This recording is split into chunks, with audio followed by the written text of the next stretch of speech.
நண்பர்களுக்கு வணக்கம். இந்த பாட்காஸ்ட்டில் ஆரம்பகட்ட வாசிப்பின் போது ஏன் கணக்கு பார்க்கக்கூடாது அப்படின்னு சொல்லி பேசலான்னு நினைக்கிறேன்.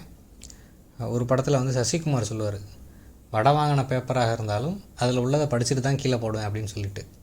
ஸோ அப்படி ஒரு ஃபேஸ் எல்லாருக்கும் இருக்கணும்.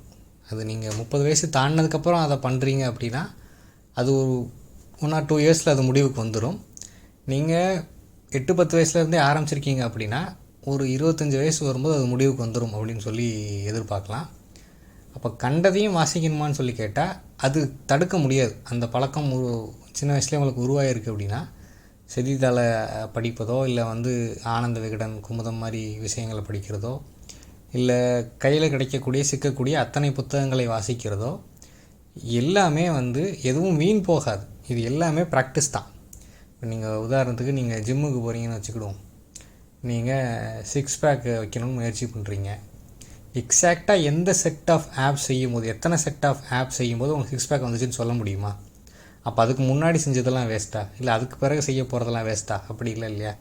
நீங்கள் கிட்டத்தட்ட ஒரு 6 மாதத்துலேருந்து 1 இயர் தொடர்ந்து கடுமையான பயிற்சி, உணவு பழக்க வழக்கம், கட்டுப்பாடு எல்லாம் கொண்டு வந்த பிறகு தான் அது வரும்.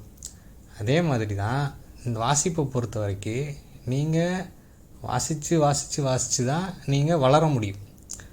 அதனால் இது படித்தது வேஸ்ட்டு, இது படித்தது பிரயோஜனம் இல்லை, இது படித்தது இதை வாங்கினதுக்கு இதுக்கு காசு தண்டம் அப்படி எதுவுமே கிடையாது. வாசிப்பை பொறுத்தவரை நீங்கள் ட்ரையல் அண்ட் எரர் தான்.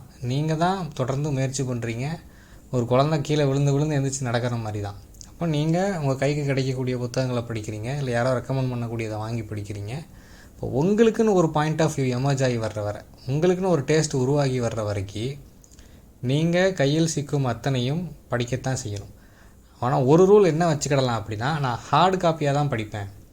இப்போ நீங்கள் சோஷியல் மீடியாவில் அதிகம் யூஸ் பண்ணுறதுனால வாட்ஸ்அப் வழியாக வர்றதையோ ஃபேஸ்புக் வழியாக வர்றதையோ படிக்க ஆரம்பிக்கிறீங்க அப்படின்னா அதுக்கு ஒரு முடிவே கிடையாது.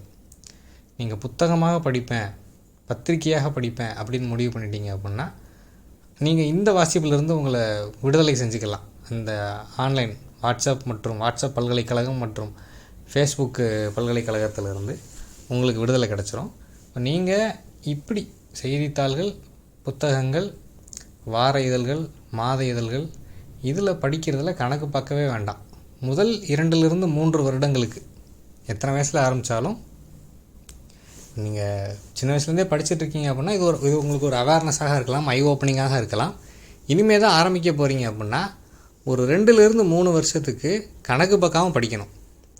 எல்லாத்தையுமே என்னென்ன வாட்டெவர் கம்ஸ் யுவர் வே, உங்கள் ஆர்வம், உங்கள் கையில் சிக்கக்கூடிய புத்தகங்கள், எது உங்களுக்கு கிடைக்குதோ, எது நீங்கள் தேடி எடுக்கிறீங்களோ எல்லாத்தையும் நீங்கள் நேரம் பார்க்காமல் எண்ணாமல், அதாவது கண்ணாடியில் முகம் பார்க்காமன்னு சொல்லுவாங்க. சோறு திங்காமல் தூங்காமல் கண்ணாடியில் முகம் பார்க்காம ஒரு விஷயத்தை கற்றுக்கிறது அப்படின்னு. அப்போ இது உங்கள் கைக்கு வர்றதுக்கு, இது உங்கள் வசம் ஆவதற்கு நீங்கள் அப்படி படிக்கத்தான் செய்யணும். அதனால் எதுவும் வீண் கிடையாது. அதன் பிறகு நீங்கள் தேர்ந்தெடுக்கலாம். உங்களுக்கு பிடித்த எழுத்தாளர், உங்களுக்கு பிடித்த துறை, அதில் ஒரு பட்டியலை போட்டு அதில் ஒன்றிலிருந்து ஒன்றாக நீங்கள் தொடர்ந்து படிக்கலாம். இது இந்த செய்தித்தாள் பற்றிய பாட்காஸ்ட்டுக்கான ஒரு பின்குறிப்பான பாட்காஸ்ட். இது இனி தொடர்ந்து இதில் பல சீரீஸ் ஆஃப் பாட்காஸ்ட் வரப்போகுது. தொடர்ந்து கேளுங்க.